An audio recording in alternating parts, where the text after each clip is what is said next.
మరోవైపు ఖమ్మం జిల్లా రేపటి నుంచి రెండుగా విడిపోతోంది. ఖమ్మంతో పాటు భద్రాద్రి, కొత్తగూడెం జిల్లా ఏర్పాటవుతున్నాయి. కొత్త జిల్లా కోసం కొత్తగూడెంలో అన్ని ఏర్పాట్లు పూర్తి చేశారు అధికారులు. 41 మండలాలుగా ఉన్న ఖమ్మం జిల్లా 4 జిల్లాల పరిధిలోకి వెళ్లనుంది.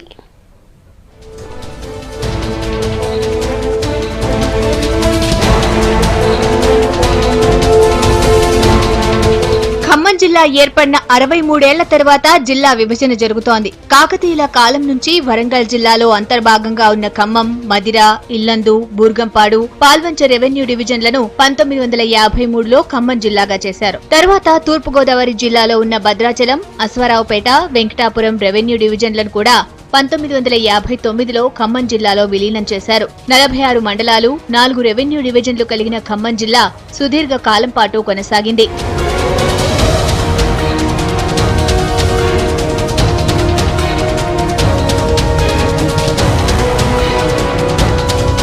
2014లో రాష్ట్ర ఆవిర్భావంతో ఖమ్మం జిల్లాలోని 7 మండలాలు ఏపీలో కలిశాయి. 6 మండలాలు పూర్తిగా, 1 మండలం పాక్షికంగా ఖమ్మం జిల్లా నుంచి వేరయ్యాయి. విఆర్పురం, చింతూరు, కూనవరం, భద్రాచలం, బూర్గంపాడు, కుక్కునూరు, వేలేరుపాడు మండలాలు ఆంధ్రప్రదేశ్లో విలీనం చేశారు. గార్ల, బయ్యారం మండలాలు కొత్తగా ఏర్పడే మహబూబాబాద్ జిల్లాలో, అలాగే వాజేడు, వెంకటాపురం మండలాలు భూపాలపల్లి జిల్లాలో విలీనమవుతున్నాయి.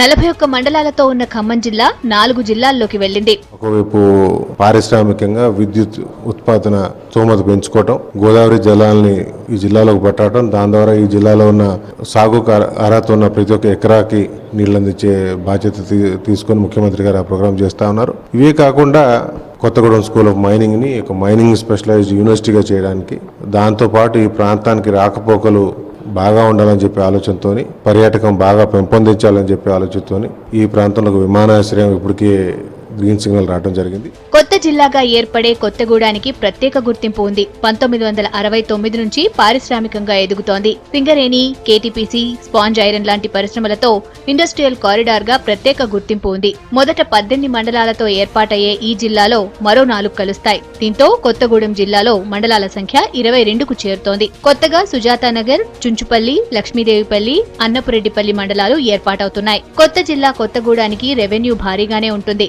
ఇల్లందు, మనుగూరు, కొత్తగూడెం ఏరియాల్లో బొగ్గు గనులు విస్తరించి ఉన్నాయి. కొత్తగూడెంలో సింగరేణి అడ్మినిస్ట్రేటివ్ హెడ్ ఆఫీస్ కూడా ఉంది. సత్తుపల్లి JVR1 ఓపెన్ కాస్ట్ గని రెవెన్యూ ఖమ్మం జిల్లాకే చెందుతుంది. బొగ్గు బావుల వల్ల వచ్చే రెవెన్యూతో కొత్తగూడెం పారిశ్రామికంగా ఇంకా అభివృద్ధి చెందే అవకాశం ఉంది. పారిశ్రామిక ప్రాంతం కొత్తగూడెం ముఖ్యంగా ఈ జిల్లా ఏర్పడిన తర్వాత మరింత పారిశ్రామిక అభివృద్ధి చెందుతుంది. దాంట్లో భాగంగానే మైనింగ్ యూనివర్సిటీ వస్తుంది. అట్లాగే కేంద్రీయ పాఠశాల కూడా సెంట్రల్ సిలబస్ వస్తుంది.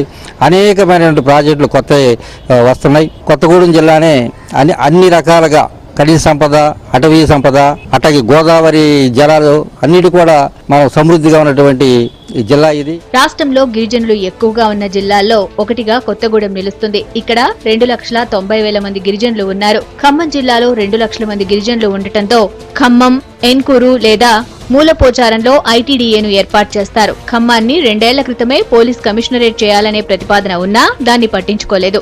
ఎమ్మెల్యే పువ్వాడ అజయ్ సీఎం కేసీఆర్ ను కలిసి కమిషనరేట్ మంజూరు చేయించాలని కోరారు. అందుకు సీఎం కూడా ఒప్పుకున్నారు. కమిషనరేట్ అయితే ఖమ్మం నగరంలో డీఎస్పీ స్థాయి అధికారులు ఏసీపీలుగా మారతారు. కొత్తగూడెం జిల్లా కార్యాలయాలు అందంగా ముస్తాబవుతున్నాయి. పాత భవనాలు కొన్నింటిని రిపేర్లు చేస్తున్నారు. మంగళవారం నుంచే పాలన మొదలవుతుండటంతో అధికారులు ఉరుకులు పరుగులతో కొత్త భవనాల పనులు చేయించడంలో బిజీ అయ్యారు.